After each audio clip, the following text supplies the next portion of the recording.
ಕಾಲ್ ಮಾಡಿ ವೋಟ್ ಮಾಡಿ ಸಮೀಕ್ಷೆಯ ಎರಡನೇ ಕ್ಷೇತ್ರದ ರಿಸಲ್ಟ್ ಇದೀಗ ನಿಮ್ಮ ಮುಂದೆ ಇಡ್ತಾ ಇದ್ದೀವಿ. ಎರಡನೇ ಕ್ಷೇತ್ರವಾಗಿ ನಾವಿವತ್ತು ಆಯ್ಕೆ ಮಾಡಿಕೊಂಡಿರುವಂತದ್ದು ರಾಯಚೂರು ಲೋಕಸಭಾ ಕ್ಷೇತ್ರ. ಒನ್ಸ್ ಅಗೈನ್ 8 ಅಸೆಂಬ್ಲಿ ಕ್ಷೇತ್ರಗಳನ್ನ ಈ ಕ್ಷೇತ್ರ ಒಳಗೊಳ್ಳುತ್ತೆ. ರಾಜಾ ಅಮರೇಶ್ವರ ನಾಯ್ಕ್ ಕಳೆದ ಬಾರಿಯ ಚುನಾವಣೆಯಲ್ಲಿ ಒಂದು ರೀತಿ ಅದ್ಭುತ ಅನ್ನೋ ರೀತಿಯಲ್ಲಿ ಗೆದ್ದಿದ್ರು ಅಂಡ್ ಲೀಡು ಕೂಡ 1 ಲಕ್ಷವನ್ನ ದಾಟಿತ್ತು, ಅದು ಕಾಂಗ್ರೆಸ್ನ ಭದ್ರಕೋಟೆಯಲ್ಲಿ. ಹಾಗಾದ್ರೆ ಈ ಬಾರಿ ಕಾಂಗ್ರೆಸ್ನ ಭದ್ರಕೋಟೆ ಯಾರ ಪಾಲಾಗುತ್ತೆ? ಇವತ್ತಿನ ನಮ್ಮ ಸಮೀಕ್ಷೆಗೆ ರಾಯಚೂರು ಮಂದಿ ಕೂಡ ಬಹಳ ಸಖತ್ ರೆಸ್ಪಾನ್ಸ್ ಕೊಟ್ಟಿದ್ದಾರೆ. ಪ್ರತಿ ನಿಮಿಷವೂ ಕೂಡ ಕಾಲ್ ಮಾಡಿದ್ದಾರೆ. ಎಡೆಬಿಡದೆ ನಮಗೆ ಕಾಲ್ ರಿಸೀವ್ ಮಾಡೋದಕ್ಕೆ ಅವಕಾಶ ಕೊಡದೇ ಇರೋ ರೀತಿಯಲ್ಲಿ ಕಾಲ್ ಮಾಡಿದ್ದಾರೆ ರಾಯಚೂರು ಕ್ಷೇತ್ರದ ಮತದಾರರು. ಸೊ ರಾಯಚೂರು ಲೋಕಸಭಾ ಕ್ಷೇತ್ರದ ಸಮೀಕ್ಷೆ ಮಧ್ಯಾಹ್ನ 1:30ಕ್ಕೆ ಆರಂಭ ಆಯಿತು, 5:30ರವರೆಗೂ ನಡೀತು. ಈ 5:30ರವರೆಗಿನ ಸಮೀಕ್ಷೆಯಲ್ಲಿ ರಾಯಚೂರಿನ ಚಿತ್ರಣವನ್ನು ನಾವು ಕಲೆಕ್ಟ್ ಮಾಡಿದ್ದೀವಿ. ರಾಯಚೂರಿನ ಈ ಕ್ಷಣದ ಟ್ರೆಂಡ್ ಏನು ಅನ್ನೋದನ್ನ ಕಲೆಕ್ಟ್ ಮಾಡಿದ್ದೀವಿ. ಸಾವಿರಾರು ಜನ ನಮಗೇನು ಕರೆ ಮಾಡಿದ್ದಾರೆ, ಅವರು ಆ ಕ್ಷೇತ್ರದ ವಾಸ್ತವಾಂಶವನ್ನು ನಮಗೆ ಬಹಳ ಸ್ಪಷ್ಟವಾಗಿ ವಿವರಿಸಿದ್ದಾರೆ. ಯಾವ್ಯಾವ ಅಸೆಂಬ್ಲಿ ಕ್ಷೇತ್ರದಲ್ಲಿ ಯಾರ್ಯಾರು ಲೀಡ್ ಪಡಿಬಹುದು ಅನ್ನುವಂಥ ಚಿತ್ರಣವನ್ನು ಕೂಡ ಅಲ್ಲಿನ ಮತದಾರರು ನಮಗೆ ಕರೆ ಮಾಡಿ ಹೇಳಿದ್ದಾರೆ. ಹಾಗಾದ್ರೆ ರಾಯಚೂರು ಈ ಬಾರಿ ಮತ್ತೊಮ್ಮೆ ಯಾರಿಗೆ? ರಾಜಾ ಅಮರೇಶ್ವರ ನಾಯ್ಕ್ ಮತ್ತೆ ಆಗ್ತಾರ ರಾಜ ಇದೇ ಕ್ಷೇತ್ರದಲ್ಲಿ, ಅಥವಾ ಕಾಂಗ್ರೆಸ್ ಅಭ್ಯರ್ಥಿಗೆ ಈ ಬಾರಿ ಮತ್ತೊಮ್ಮೆ ಗೆಲುವು ಸಿಗುತ್ತಾ? ಹೇಳಿ ಕೇಳಿ, ಇದು ಕಾಂಗ್ರೆಸ್ನ ಭದ್ರಕೋಟೆ. 15 ಚುನಾವಣೆ ಆಗಿದೆ, ಗೆದ್ದಿದ್ದು ಬಿಜೆಪಿ ಒಂದೇ ಸಲ, ಮಿಕ್ಕಿರೋದೆಲ್ಲವೂ ಕೂಡ ಕಾಂಗ್ರೆಸ್ಗೆ. ಕುಮಾರ್ ನಾಯ್ಕ್ ಈ ಬಾರಿ ಕಾಂಗ್ರೆಸ್ನಿಂದ ರಣಕಣದಲ್ಲಿದ್ದಾರೆ. ಕುಮಾರ್ ನಾಯ್ಕ್ ಈ ಬಾರಿ ಮತ್ತೆ ಬಿಜೆಪಿ ವಶಪಡಿಸಿಕೊಂಡಿದ್ದಂತ ರಾಯಚೂರು ಲೋಕಸಭಾ ಕ್ಷೇತ್ರವನ್ನ ತಮ್ಮ ಪರವಾಗಿ ತಂದು ಕೊಡ್ತಾರ? ಈ ಬಾರಿ ಮತ್ತೆ ಕಾಂಗ್ರೆಸ್ ಈ ಕ್ಷೇತ್ರವನ್ನ ಕಬ್ಜಾ ಮಾಡ್ಕೊಳ್ಳೋಕೆ ಸಾಧ್ಯ ಆಗುತ್ತಾ? ಹಣಾಹಣಿ ಹೆಂಗಿರುತ್ತೆ? ನೆಕ್ ಟು ನೆಕ್ ಫೈಟಾ ಅಥವಾ ಒನ್ ಸೈಡೆಡ್ ಫೈಟಾ? ಹೇಗಿರುತ್ತೆ ರಾಯಚೂರು ಅಸೆಂಬ್ಲಿ ಕ್ಷೇತ್ರದ ರಿಸಲ್ಟ್? ಇವೆಲ್ಲವನ್ನ ಗಮನಿಸೋಣ. ಅದಕ್ಕಿಂತ ಮೊದಲು ರಾಯಚೂರಿನ ಹಾಲಿ ಸಂಸದರು ರಾಜಾ ಅಮರೇಶ್ವರ ನಾಯ್ಕ್ ಬಿಜೆಪಿಯಿಂದ ಗೆದ್ದಿದ್ರು. ಆಶ್ಚರ್ಯ ಆಗಿತ್ತು, ಯಾಕಂದ್ರೆ ಇದು ಬಿಜೆಪಿಗೆ ಸಂಬಂಧವೇ ಇರಲಿಲ್ಲ. ಬಿಜೆಪಿಯಲ್ಲಿ ಗೆಲ್ಲುತ್ತೆ ಅನ್ನೋ ಕನಸು ಕೂಡ ಕಟ್ಕೊಂಡಿರಲಿಲ್ಲ. ಇನ್ಫ್ಯಾಕ್ಟ್ ಮೋದಿ ಅಂತಿದ್ದಂತ 2014ರಲ್ಲೇ ಕಾಂಗ್ರೆಸ್ ಗೆದ್ಕೊಂಡಿದ್ದಂತ ಕ್ಷೇತ್ರ ಇದು. 2014ರಲ್ಲಿ ಕಾಂಗ್ರೆಸ್ ಗೆದ್ದಿತ್ತು, 2019ರಲ್ಲಿ ರಾಜಾ ಅಮರೇಶ್ವರ ನಾಯ್ಕ್ ಗೆದ್ದುಬಿಟ್ಟಿದ್ರು ಬಿಜೆಪಿಯ ಚಿಹ್ನೆ ಅಡಿ ಸ್ಪರ್ಧೆ ಮಾಡಿ. ಆದ್ರೆ ಈ ಬಾರಿ ಮತ್ತೊಮ್ಮೆ ರಾಜಾ ಅಮರೇಶ್ವರ ನಾಯ್ಕ್ ಅದೃಷ್ಟ ಪರೀಕ್ಷೆಗಿಳಿದಿದ್ದಾರೆ. ಬಿಜೆಪಿಯಿಂದ ಮತ್ತೆ ರಾಜಾ ಅಮರೇಶ್ವರ ನಾಯ್ಕ್ ಅಭ್ಯರ್ಥಿಯಾಗಿ ಘೋಷಣೆ ಆಗಿದ್ದಾರೆ. ನಾಮಪತ್ರ ಸಲ್ಲಿಕೆ ಕೂಡ ಆಗಿ ಹೋಗ್ಬಿಟ್ಟಿದೆ. ಇನ್ನು ಕಾಂಗ್ರೆಸ್ನಿಂದ ಈ ಬಾರಿ ಕಣದಲ್ಲಿರುವಂತದ್ದು ಕುಮಾರ್ ನಾಯ್ಕ್, ಮತ್ತೊಬ್ಬ well educated candidate and Raichur Lok Sabha ಕ್ಷೇತ್ರದ ಸಂಪೂರ್ಣ ಚಿತ್ರಣವನ್ನ ಅರಿತಿರುವಂತಹ ಒಬ್ಬ ರಾಜಕಾರಣಿ. ಕುಮಾರ್ ನಾಯ್ಕ್ ಅವರಿಗೆ ಈ ಬಾರಿ ರಾಯಚೂರಿನ ಟಿಕೆಟ್ ಅನ್ನ ಕಾಂಗ್ರೆಸ್ ಕೊಟ್ಟಿದೆ. ಯಾಕಂದ್ರೆ ಕಾಂಗ್ರೆಸ್ಗೊಂದು ವಿಶ್ವಾಸ ಇದೆ, ಈ ಕ್ಷೇತ್ರವನ್ನ ನಾವು ಎಟ್ ಎನಿ ಕಾಸ್ಟ್ ಗೆದ್ಕೋಬಹುದು ಅನ್ನೋದು. ಆದ್ರೆ ಶತಾಯಗತಾಯ ಮತ್ತೊಮ್ಮೆ ಗೆಲ್ಲಬೇಕು ಅಂತ ರಾಜಾ ಅಮರೇಶ್ವರ ನಾಯ್ಕ್ ಕೂಡ ಬಹಳ ಪ್ರಯತ್ನ ಪಡ್ತಿದ್ದಾರೆ. 2019ರ ಚುನಾವಣೆಯಲ್ಲಿ ಅದೇನಾಗಿತ್ತೋ ಗೊತ್ತಿಲ್ಲ, ಮ್ಯಾಜಿಕ್ ಅನ್ನೋ ರೀತಿಯಲ್ಲಿ ಬಿಜೆಪಿ ಗೆದ್ಬಿಟ್ಟಿತ್ತು, ಅದು ಕೂಡ 1 ಲಕ್ಷ ಮತಗಳ ಅಂತರದಲ್ಲಿ. 2019ರಲ್ಲಿ ಏನಾಗಿತ್ತು? 2019ರಲ್ಲಿ ರಾಜಾ ಅಮರೇಶ್ವರ ನಾಯ್ಕ್ ಬಿಜೆಪಿಯಿಂದ, BV ನಾಯ್ಕ್ ಕಾಂಗ್ರೆಸ್ ಇಂದ ಸ್ಪರ್ಧೆ ಮಾಡಿದ್ರು. ಆದ್ರೆ 5,98,337 ಮತಗಳು, 53% ಬಿಜೆಪಿ ಪರವಾಗಿತ್ತು. ಕಾಂಗ್ರೆಸ್ ಪರವಾಗಿ 4,80,621 ಮತಗಳು, 42.75%. ಆದ್ರೆ ನೋಟಾ ನಾವು ಯಾರಿಗೂ ಓಟ್ ಹಾಕಲ್ಲ, ನನ್ ಆಫ್ ದಿ ಅಬವ್ ಅಂದಿರುವಂತಹ ಮತದಾರರ ಸಂಖ್ಯೆ 14,921, 1.33% ಸಂಪೂರ್ಣ ನೋಟಾಗಿ ಓಟ್ ಹಾಕಿದ್ರು. ಆದ್ರೆ ರಾಜಾ ಅಮರೇಶ್ವರ ನಾಯ್ಕ್ ಈ ಕ್ಷೇತ್ರವನ್ನ, ಅಂದ್ರೆ ಕಾಂಗ್ರೆಸ್ನ ಭದ್ರಕೋಟೆ ಅಂತ ಕರೆಸ್ಕೊಂಡಿದ್ದಂತಹ ರಾಯಚೂರು ಲೋಕಸಭಾ ಕ್ಷೇತ್ರವನ್ನ 2019ರ ಚುನಾವಣೆಯಲ್ಲಿ ಒಂದು ದೊಡ್ಡ ಅಂತರದಲ್ಲಿ ಗೆದ್ದುಬಿಟ್ಟಿದ್ರು. ಗೆಲುವಿನ ಅಂತರವೇ 1,17,000 ಇತ್ತು. 11,24,962 ಟೋಟಲ್ ವೋಟ್ಸ್ ಅವತ್ತು ಪೋಲ್ ಆಗಿದ್ದು. ಟೋಟಲ್ ಚಲಾವಣೆ ಆದಂತ ಮತಗಳ 58%.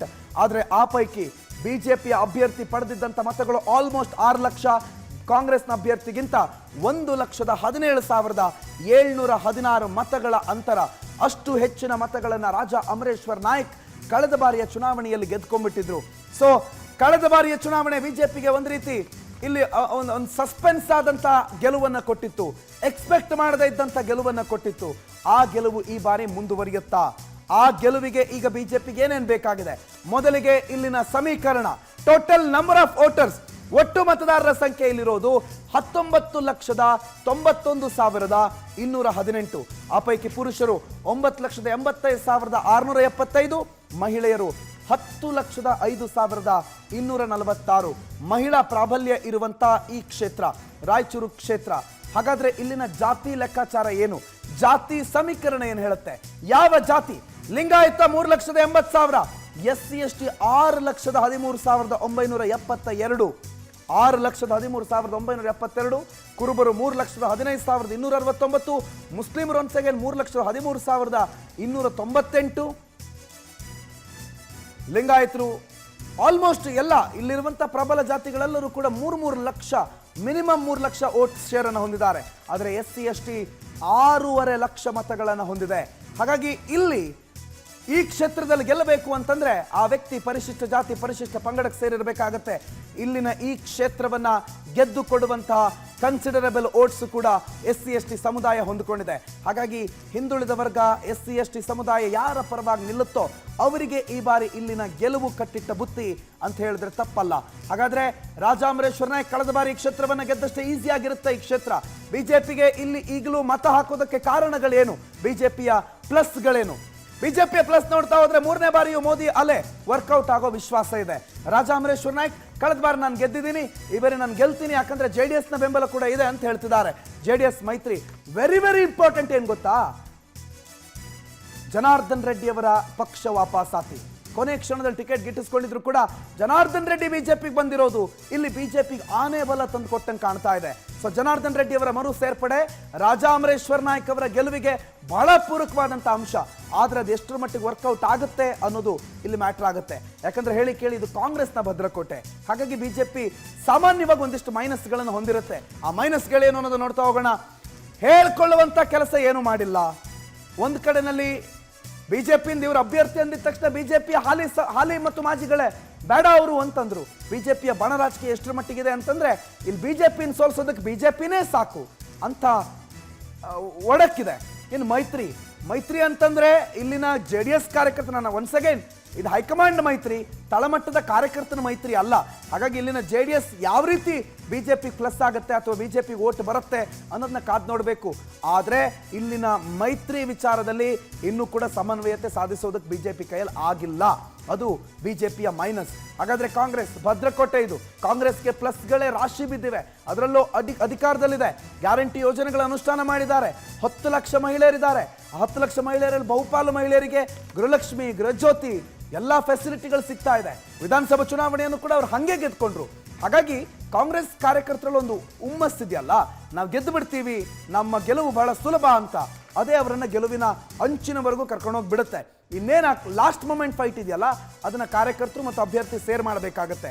ಆದರೆ ಕಳೆದ ವಿಧಾನಸಭಾ ಚುನಾವಣೆಯನ್ನು ನೋಡಿದ್ರೆ ಇಲ್ಲಿ ಕಾಂಗ್ರೆಸ್ ಪರವಾದಂಥ ಅಲೆನೇ ಇರೋದು. ಹೇಳಿ ಕೇಳಿ ಅವತ್ತು ಜನಾರ್ದನ್ ರೆಡ್ಡಿ ಅವರು ಬೇರೆ ಹೊರಗಡೆ ಆಗಿದ್ರು, ಆದರೆ ಈಗ ಜನಾರ್ದನ್ ರೆಡ್ಡಿ ಅವರು ವಾಪಸ್ ಬಂದಿದ್ದಾರೆ. ಹಾಗಾಗಿ ಕಾಂಗ್ರೆಸ್ ಒಂದಿಷ್ಟು ಸಹಜವಾದಂಥ ನೆಗೆಟಿವ್ ಪಾಯಿಂಟ್ಸ್ಗಳನ್ನು ಹೊಂದಿದೆ. ಮೈನಸ್ ಪಾಯಿಂಟ್ಸ್, ಗ್ಯಾರಂಟಿ ಬಿಟ್ಟರೆ ಮತ್ತೇನು ಆಗಿಲ್ಲ. ಗ್ಯಾರಂಟಿ ಅಂತ ಹೇಳಿ ಯಾವುದೇ ಯೋಜನೆಗಳನ್ನು ಜಾರಿ ಮಾಡಿಲ್ಲ, ಒಂದು ಅರ್ಧ ಕಿಲೋಮೀಟರ್ ರಸ್ತೆ ಮಾಡ್ಕೊಳ್ಳೋದಕ್ಕಾಗಿಲ್ಲ. ಅಂಡ್ ಮೋದಿ ಅಲೆ ಎದುರುಗಡೆ ಒಬ್ಬ ಸಮರ್ಥ ಅಭ್ಯರ್ಥಿ, ನೋನ್ ಫೇಸ್, ರಾಜ್ಯಕ್ಕೆ ಗೊತ್ತಿರುವಂತ ವ್ಯಕ್ತಿ ಇಲ್ಲ. ಕಾಂಗ್ರೆಸ್ ಅಲ್ಲಿ ಏನು ಗುಂಪುಗಾರಿಕೆ ಇಲ್ವಾ? ಇದ್ದೇ ಇದೆ. ಕಾಂಗ್ರೆಸ್ ಅಲ್ಲಿರುವಂತ ಗುಂಪುಗಾರಿಕೆ ಕೂಡ ಕಾಂಗ್ರೆಸ್ ಅನ್ನು ಸೋಲಿಸೋದಕ್ಕೆ ಸಾಕಾಗತ್ತೆ. ಹಾಗಾಗಿ 2019 ಚುನಾವಣೆ ಅದು ಕೇವಲ ಬಿಜೆಪಿಯ ಗೆಲುವು ಮಾತ್ರ ಅಲ್ಲ, ಕಾಂಗ್ರೆಸ್ನ ಸೋಲು ಕೂಡ. ಆ ಬಿಜೆಪಿ ಗೆಲುವು ಹೆಂಗಾಯ್ತು ಅನ್ನೋದನ್ನ ನೋಡೋದಷ್ಟೇ, ಕಾಂಗ್ರೆಸ್ ಸೋಲ್ ಹೆಂಗಾಯ್ತು ಅನ್ನೋದನ್ನು ಕೂಡ ಅಲ್ಲಿ ಅವಲೋಕನೆ ಮಾಡಿದ್ರೆ ಗೊತ್ತಾಗುತ್ತೆ ಕಾಂಗ್ರೆಸ್ ಎಲ್ಲಿಂದ ಹೊಡೆತ ಬಿತ್ತು ಅಂತ. ರಾಜಾ ಅಮರೇಶ್ವರ್ ನಾಯಕ್ ಅವರಿಂದಾನೆ ಕಾಂಗ್ರೆಸ್ ಇಂದಾನೆ ಅಂತ ನೋಡಿದ್ರೆ ಕಾಂಗ್ರೆಸ್ ಇಂದಾನೆ ಜಾಸ್ತಿ ಹೊಡೆತ ಬಿದ್ದಿರೋದ್ರಿಂದ ಕಾಂಗ್ರೆಸ್ ಕಳೆದ ಬಾರಿ ಸೋತಿತ್ತು. ಹಾಗಾಗಿ ರಾಯಚೂರು ಲೋಕಸಭಾ ಕ್ಷೇತ್ರದ ರೆಸ್ಪಾನ್ಸ್ ಕೂಡ ಬಹಳ ಅದ್ಭುತವಾಗಿತ್ತು. ಕಾಂಗ್ರೆಸ್ನ ಭದ್ರಕೋಟೆ ಹಾಗಾದ್ರೆ ಈ ಬಾರಿ ಯಾರಿಗಾಗತ್ತೆ? ಕಾಲ್ ಮಾಡಿ ವೋಟ್ ಮಾಡಿ ಸಮೀಕ್ಷೆಯಲ್ಲಿ ಒಂದೊಳ್ಳೆ ರೆಸ್ಪಾನ್ಸ್ ಸಿಕ್ಕಿದೆ. ರಾಯಚೂರಿನ ಮತದಾರರು ಮಧ್ಯಾಹ್ನ 1:30ರಿಂದ ಸಂಜೆ 5:30ವರೆಗೆ ನಾನ್ ಸ್ಟಾಪ್ ಕಾಲ್ ಮಾಡಿದ್ದಾರೆ. 8 ಅಸೆಂಬ್ಲಿ ಕ್ಷೇತ್ರಗಳ ಟೋಟಲ್ ಮತಗಳನ್ನ ಕ್ರೋಢೀಕರಣ ಮಾಡಿ ಅಲ್ಲಿನ ವಸ್ತುಸ್ಥಿತಿಯನ್ನ ತಿಳಿಯೋದಕ್ಕೆ ನಮಗೊಂದು ರಫ್ ಡೇಟಾ ಸಿಕ್ಕಿದೆ. ಹಾಗಾಗಿ ಆ ಡೇಟಾ ಹೇಳುತ್ತೆ ಇಲ್ಲಿನ ಗೆಲುವು ಯಾರಿಗೆ ಅಂತ. ಕಮಲಗ ಕೈಗ ಯಾರಿಗೆ ಈ ಬಾರಿಯ ಗೆಲುವು? ಮತ್ತೆ ಗೆಲುವಿನ ನಗೆ ಬೀರ್ತಾರ ರಾಜಾ ಅಮರೇಶ್ವರ್ ನಾಯಕ್, ಅಥವಾ ಈ ಬಾರಿ ಕುಮಾರ್ ನಾಯಕ್ ಅವರಿಗೆ ಗೆಲುವಿನ ಒಂದು ವಿಶೇಷ ಉಡುಗೊರೆ ಸಿಗುತ್ತಾ? ರಾಯಚೂರು ಲೋಕಸಭಾ ಕ್ಷೇತ್ರದ ರಿಸಲ್ಟ್ ನಿಮ್ಮ ಮುಂದೆ ಇಡ್ತಾ ಇದ್ದೀವಿ. 7170 ಟೋಟಲ್ ನಂಬರ್ ಆಫ್ ಕಾಲ್ಸ್, ಇಲ್ಲಿಂದ ಬಂದಂತ ಒಟ್ಟು ಕರೆಗಳ ಸಂಖ್ಯೆ. ಆ ಪೈಕಿ 6707 ಪುರುಷರು, 463 ಮಹಿಳಾ ಮತದಾರರ ಕರೆಗಳು ಬಂದಿದೆ. ಆ ಪೈಕಿ ಕಾಂಗ್ರೆಸ್ ಬಿಜೆಪಿಗೆ ಬಂದಿರೋದು 3530, ಕಾಂಗ್ರೆಸ್ 3640. ರಾಯಚೂರು ಕ್ಷೇತ್ರದ ಇತರೆ ಇಲ್ಲ, 0 ಮತಗಳೇ ಇಲ್ಲ. ಆದ್ರೆ ಕಾಂಗ್ರೆಸ್ ಮತ್ತು ಬಿಜೆಪಿಯ ನಡುವೆ ಎಂತ ಫೈಟ್ ಇದೆ ಅಂತಂದ್ರೆ 100 ವೋಟ್ಸ್ ಮಾತ್ರ ಡಿಫರೆನ್ಸ್. ಅದನ್ನ ಲಾರ್ಜರ್ ಎಕ್ಸ್ಟೆಂಟ್ ತಗೊಂಡು ಹೋದ್ರೆ ಅದು 50-50 ಆಗುತ್ತೆ. ಎರಡೂ ಟೀಮ್ಗಳು ಅಂದ್ರೆ ಎರಡೂ ಪಕ್ಷಗಳು ಕೂಡ ಗೆಲುವು ಮತ್ತು ಸೋಲಿನ ಈಕ್ವಲ್ ಅಪಾರ್ಚುನಿಟಿ ಮೇಲೆ ನಿಂತಿವೆ. ಗೆಲುವು ಕೂಡ ಯಾರಿಗೆ ಬೇಕಾದ್ರೂ ಆಗಬಹುದು, ಸೋಲು ಕೂಡ ಯಾರಿಗೆ ಬೇಕಾದ್ರೂ ಆಗಬಹುದು. ಇವೆಲ್ಲವೂ ಕೂಡ ಲಾಸ್ಟ್ ಮೊಮೆಂಟ್ ನ ಕೆಲಸಗಳೇನಿದೆ, ವರ್ಕ್ ಏನ್ ಮಾಡ್ತಾರೆ, ಪ್ರಚಾರ ಹೆಂಗಾಗುತ್ತೆ, ಅವೆಲ್ಲದರ ಮೇಲೆ ಡಿಪೆಂಡ್ ಆಗಿರುತ್ತೆ. ಆದ್ರೆ ಒನ್ಸ್ ಅಗೈನ್ ಮತ್ತೊಂದು ಕ್ಷೇತ್ರ ಫೋಟೋ ಫಿನಿಶ್ ಕೊಡೋದು, ಅದು ರಾಯಚೂರು ಲೋಕಸಭಾ ಕ್ಷೇತ್ರ. ಅಲ್ಪ ಮುನ್ನಡೆ ಕಾಂಗ್ರೆಸ್ಗೆ. ಆದ್ರೆ ಇದನ್ನ 17-19 ಲಕ್ಷದ ಮೇಲೆ ಕನ್ಸಾಲಿಡೇಷನ್ ಮಾಡಕ್ ಹೋದ್ರೆ ಆ ಮತಗಳು ಬೇರೆ ಲೆಕ್ಕಾಚಾರವನ್ನೇ ಕೊಡುತ್ತೆ. ಆದ್ರೆ ಹಾಲಿ ಅಭ್ಯರ್ಥಿ, ಹಾಲಿ ಸಂಸದರೇನಿದ್ದಾರೆ, ಹಾಲಿ ಬಿಜೆಪಿ ಅಭ್ಯರ್ಥಿ ಏನಿದ್ದಾರೆ, ಅವ್ರಿಗೆ ಮಾತ್ರ ಇದೆ ಎಚ್ಚರಿಕೆಯ ಗಂಟೆ. 100 ಓಟ್ ಹಿಂದಿದ್ದೀರಿ ಸರ್ ರಾಜ ಅಮರೇಶ್ವರ್ ನಾಯಕ್ರೆ. ಕುಮಾರ್ ನಾಯಕ್ ಸ್ವಲ್ಪ ಖುಷಿ ಪಡಬಹುದು, ಯಾಕಂದ್ರೆ 100 ಓಟ್ ಮುಂದಿದ್ದಾರೆ. ಸಹಜವಾದಂತ ಕಾಂಗ್ರೆಸ್ ಪರವಾದಂತ ಅಲೆ ಇದೆ. ಆದ್ರೆ ನೆಕ್ ಟು ನೆಕ್ ಪೈಪೋಟಿ ಇದೆ. ಇಲ್ಲಿ ಗೆಲುವು ಒನ್ಸ್ ಅಗೈನ್ ಮರೀಚಿಕೆಯಾಗಿ ಉಳಿದುಕೊಂಡಿದೆ. ರಾಯಚೂರು ಕೂಡ ಒನ್ಸ್ ಅಗೈನ್ ಒಂದು ರೀತಿಯ ತ್ರಿಶಂಕುವಲ್ಲಿದೆ. ಯಾರ ಪರವಾಗಿ ನಿಲ್ಲಬೇಕು ಅನ್ನುವ ಮತದಾರನ ಸಮಚಿತ್ತ ಇನ್ನೂ ಕೂಡ ಡಿಸೈಡ್ ಆದಂಗೆ ಕಾಣ್ತಾ ಇಲ್ಲ. ಹಾಗಾಗಿ 50-50 ರಿಸಲ್ಟ್ ಅನ್ನು ಕೊಡ್ತಾ ಇದೆ. ಬಿಜೆಪಿ ಮತ್ತು ಜೆಡಿಎಸ್ ಮೈತ್ರಿ ಇದ್ರೂ ಕೂಡ ಇಲ್ಲ ಆಗೋದು 50% ಮಾತ್ರ. ಕಾಂಗ್ರೆಸ್ ಆಲ್ ಅಲೋನ್ 50% ಅನ್ನ ಪಡೆಯೋದಕ್ಕೆ ಸಾಧ್ಯ ಆಗುತ್ತೆ. ಕುಮಾರ್ ನಾಯಕ್ ವರ್ಸಸ್ ರಾಜ ಅಮರೇಶ್ವರ್ ನಾಯಕ್, ಅವರಿಬ್ಬರ ನಡುವಿನ ಫೈಟ್ ಬಹಳ ಜಿದ್ದಿನಿಂದ ಕೂಡಿರುತ್ತೆ. ಒಂದ್ ಕಡೆ ಜನಾರ್ದನ್ ರೆಡ್ಡಿ ಅವರ ಬಿಜೆಪಿಯ ವಾಪಸಾತಿ, ಬಿಜೆಪಿಗೆ ಒಂದಿಷ್ಟು ಮತಗಳನ್ನ ಹತ್ರ ತರುತ್ತೆ ಅಂತಿದ್ರು ಕೂಡ ಕಾಂಗ್ರೆಸ್ನ ಆಡಳಿತ, ಕಾಂಗ್ರೆಸ್ನ ಗ್ಯಾರಂಟಿ ಆ ಮತಗಳಿಗಿಂತ ಹೆಚ್ಚಿನ ಮತಗಳನ್ನು ತಂದುಬಿಟ್ರೆ ಕಾಂಗ್ರೆಸ್ ಗೆಲ್ಲುತ್ತೆ. ಇಲ್ಲ ಬಿಜೆಪಿ ಮೋದಿ ಅಥವಾ ಅಭ್ಯರ್ಥಿಯ ಅಲ್ಲಿನ ಕೆಲಸಗಳು ಇವೆಲ್ಲವನ್ನ ಇಟ್ಕೊಂಡು ಮುಂದೆ ಹೋದ್ರೆ ಬಿಜೆಪಿ ಗೆಲ್ಲೋ ಸಾಧ್ಯತೆಗಳು ಕೂಡ ಇದೆ. ಆದ್ರೆ ಚಾನ್ಸಸ್ ಇಬ್ರಿಗೂ ಕೂಡ ಈಕ್ವಲ್ ಆಗಿದೆ. 50-50 ಸೋಲು ಗೆಲುವಿನ ಲೆಕ್ಕಾಚಾರದಲ್ಲಿ ಕೊನೆಗೆ ಯಾರು ಗೆಲ್ತಾರೆ ಅನ್ನೋದನ್ನ ಇಲೆಕ್ಷನ್ ರಿಸಲ್ಟ್ ದಿನಬೇಕಾದ್ ನೋಡ್ಬೇಕು. ಆದ್ರೆ ಇವತ್ತಿನ ಎರಡೂ ಕ್ಷೇತ್ರಗಳು ಕೂಡ ಬಹಳ ಜಿದ್ದಿನ ಕಣ. ಅಲ್ಪ ಮತಗಳ ಮುನ್ನಡೆಯನ್ನ ಕಾಂಗ್ರೆಸ್ ಪಡೆದುಕೊಳ್ತಾ ಇದೆ. ಬಿಜೆಪಿ ಪ್ಲಸ್ ಜೆಡಿಎಸ್ಗೆ ಎಚ್ಚರಿಕೆಯ ಗಂಟೆ ಆಗ್ತಾ ಇದೆ ಹಾಸನ ಮತ್ತು ರಾಯಚೂರು. ಸೊ ಇದೆರಡು ಕ್ಷೇತ್ರಗಳ ರಿಸಲ್ಟ್ ಅನ್ನು ನೋಡಿದ್ರಿ. ನಾಳೆ ಮತ್ತೆರಡು ಕ್ಷೇತ್ರಗಳ ಸಮೀಕ್ಷೆ ನಮ್ಮ ಇಲೆಕ್ಷನ್ ಸೆಂಟ್ರಲ್ ನಡೆಯುತ್ತೆ. ನಾಳಿನ ರಿಸಲ್ಟ್ ಜೊತೆಗೆ ಮತ್ತೆ ಸಿಗೋಣ. ಅಲ್ಲಿವರೆಗೂ ನೋಡ್ತಾ ಇರಿ ಪವರ್ ಟಿವಿ, ಇದು ನಿಮ್ಮ ಶಕ್ತಿ.